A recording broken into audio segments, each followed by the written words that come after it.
கர்த்தருடைய பரிசுத்த நாமம் மையப்படுவதாக. 6/8/2026 வியாழக்கிழமை, புதிய நாள், புதிய கால வேளைக்காய் கர்த்தரை நன்றியோடு துதிக்கிறேன், ஸ்தோத்திரிக்கிறேன். இந்த நாளுக்கான கர்த்தருடைய வார்த்தை யாத்திரா 33ஆம் அதிகாரம் 12ஆம் வசனம். உன்னை பேர் சொல்லி அழைத்து அறிந்திருக்கிறேன். I know you by name.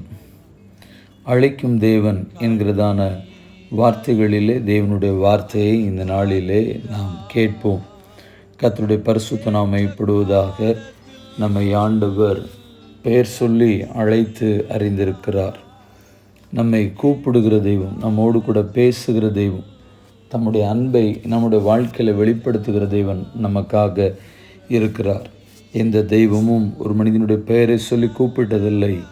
ஆனால் நம்முடைய ஆண்டவர் கர்த்தருக்கு ஸ்தோத்திரம், மனிதனோடு பேச விரும்புகிறார். மனிதனை தம்முடைய பிள்ளையாக, மகனாக, மகளாக ஆண்டவர் அழைக்கிறார். கர்த்தருக்கு ஸ்தோத்திரம்.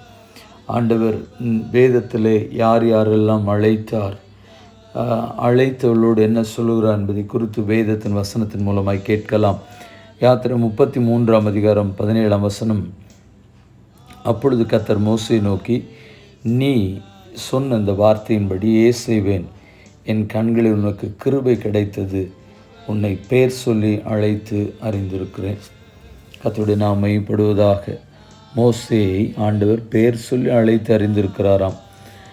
ஏசாயா 43:1 ஆண்டவர் இஸ்ரவேல் ஜனங்களுக்காய், தேவ பிள்ளைகளாகிய உங்களுக்காய், எனக்காய் சொல்லுகிற வார்த்தை. இப்போதும் யாக்கோபே, உன்னை சிருஷ்டித்தவரும் இஸ்ரவேலே உன்னை உருவாக்கினவருமாகிய கர்த்தர் சொல்லுகிறதாவது, பயப்படாதே, உன்னை மீட்டு கொண்டேன், உன்னை பேர் சொல்லி அழைத்தேன், நீ என்னுடையவன். எவ்வளோ அன்பா, எவ்வளோ அழகா நம்ம மேலே அன்பு வைத்து கரிசனையோடு கூட நம்ம ஆண்டவர் சொல்லுகிறார். ஏசாயா 45:4 வெண்கல கதவுகளை உடைத்து, இரும்பு தாழ்பால்களை முறித்து, அந்தகாரத்தில் இருக்கிற பொக்கிஷங்களையும் ஒளிப்பிடத்தில் இருக்கிற புதையல்களையும் உனக்கு கொடுப்பேன். நான் என் தாசனாகி யாக்கோபை நிமித்தமும், நான் தெரிந்து கொண்ட இஸ்ரவேலின் நிமித்தமும் நான் உன்னை பேர் சொல்லி அழைத்து, நீ என்னை அறியாதிருந்தும் உனக்கு நாமம் தரித்தேன் என்று கர்த்தர் சொல்லுகிறார்.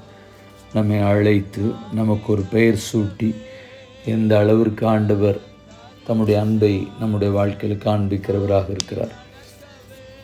ஆம் பிரியமானவர்களே, கர்த்தருக்கு ஸ்தோத்திரம். கர்த்தருடைய அன்பு நம்முடைய வாழ்க்கையில் மாறாததாக இருக்கிறபடினால் நன்றி அறிந்த உள்ளத்தோடு கர்த்தரை துதிப்போம். நம்மை பெயர் சொல்லி அழைக்கிற ஆண்டவராக இருக்கிறபடினால் அந்த தெய்வத்துடைய நாமத்தை உயர்த்துவோம், ஆராதிப்போம், அவருக்கு உண்மையாய் வாழ்வோம், ஜீவிப்போம்.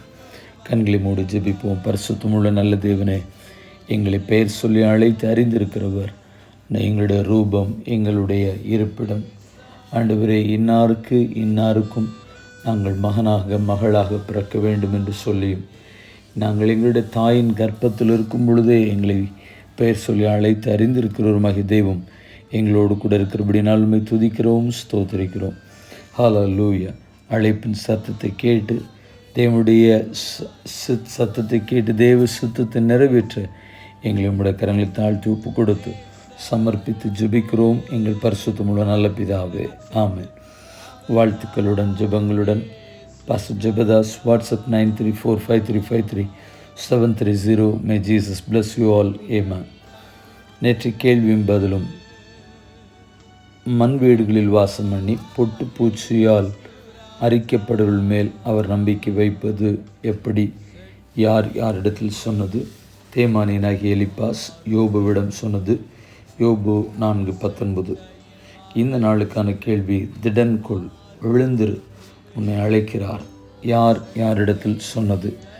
மீண்டும் வார்த்தைகளுடன் ஜெபங்களுடன் நாளைய தினத்தில் உங்களை சந்திக்கிறேன். கிருபை உங்களோடு கூட இருப்பதாக. ஆமேன்.